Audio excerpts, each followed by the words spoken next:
Hello again. So I wanted to give you an update. Week one after having hip surgery, 57-year-old female, left anterior, osteoarthritis, and it had been bothering me for almost 7 years actually. They kind of wanted to do it a couple of years ago, but I just wasn't in a place. I didn't have a home base and I was just too nomadic to do it. But right now I have to start off by saying thanks to all my friends. I couldn't do this without you. I'm feeling very lucky. I have a core group of just really good friends that have been helping me and checking in on me and giving me rides and making food and just being good friends, right? You never know who's going to be able to show up for you on which level, some practical, some phone calls, some just there for you, and some houseboys and chauffeurs that drive you around, others that look after your dogs. It's been great. Couple of things I wish I'd thought about beforehand, which might help you if you're going into doing this. I wish I had got the temporary disability parking permit beforehand, because I went in yesterday and I had to actually go in person to my local clinic to see my primary care person because she had to sign off on a form.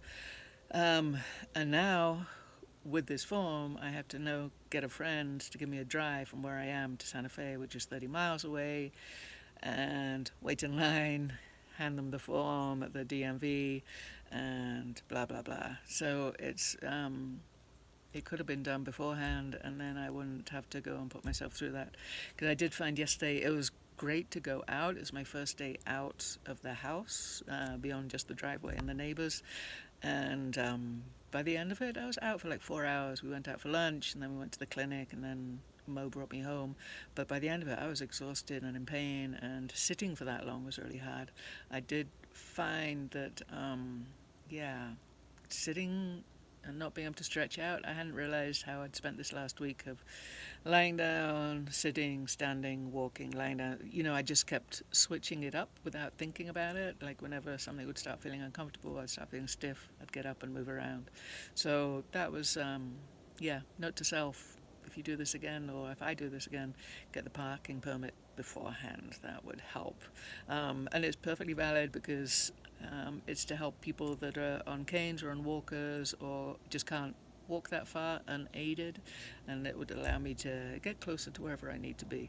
Because coming up, starting tomorrow, I start physical therapy. I get an evaluation, see where I'm at, and then start modifying exercises to help me out.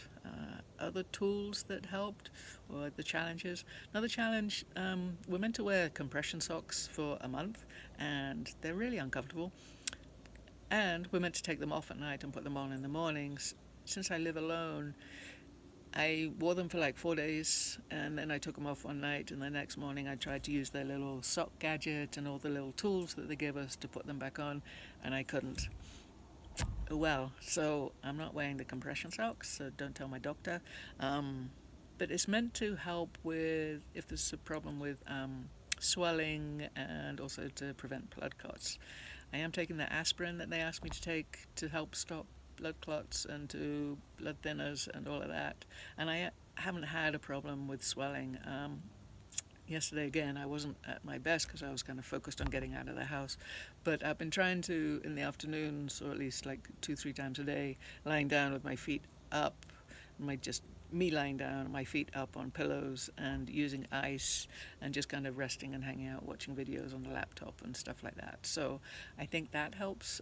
Sleeping at night, I'm also putting my feet up. I have pillows at the bottom of the bed and another pillow that I put between my legs. So I'm sleeping on my back, and then I roll onto my right side at night to mix it up. So I'm trying to doing that.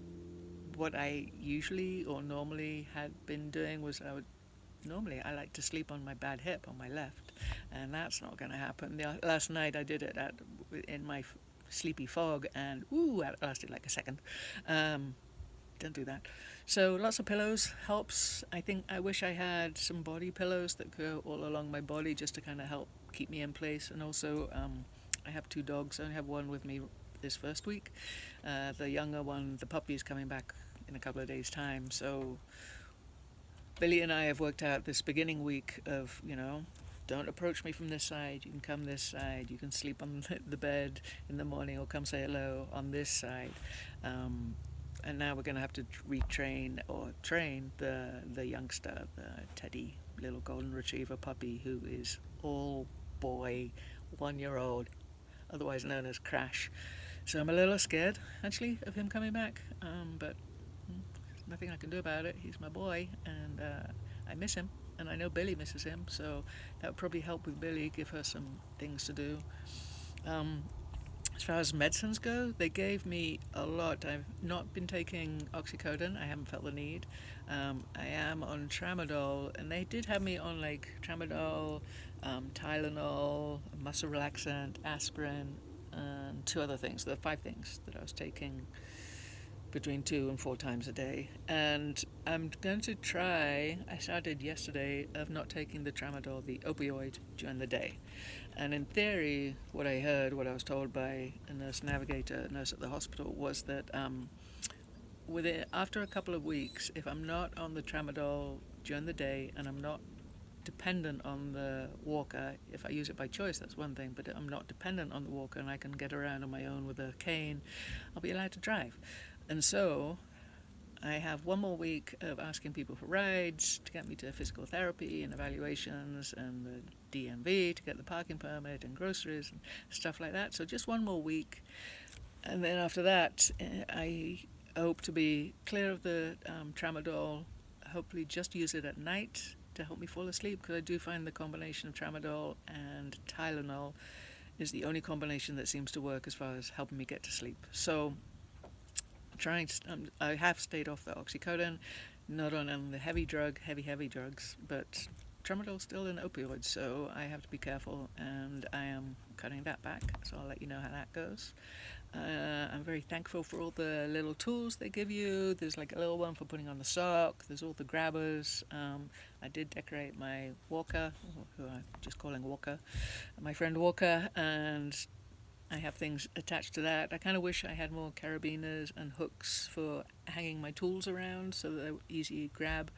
I am glad that I'd set up the little space, the little guest house, the cottage that I'm in, with lots of tables, like the temporary folding camping tables with the clothes on, and with another one with the tools and stuff on, another one with camera and computer and papers and things like that. So things are staged sort of stomach height up, so I don't have to bend down. So that's another trick. Someone asked me about feeding and watering the dogs. I'm using a watering can, so I can, go from the sink to the dog bowl and fill out the water without making too much mess. And dog food, we put Billy's food up on a little step stool. It's up a step into the next room. It's on a step stool, and then I just pour in the dog kibble. I mean, they're dogs, so they're going to clean up. So I don't worry too much about that becoming a mess. I don't know how you do it if you have smaller dogs or if you only feed them wet kibble, but yeah, the pain is tolerable. It's actually not bad at all. I was in more pain beforehand, so that is a good thing. I'm up and on my feet, and I can actually walk around inside the house and, go to the sink or go to the bathroom without the walker during the day.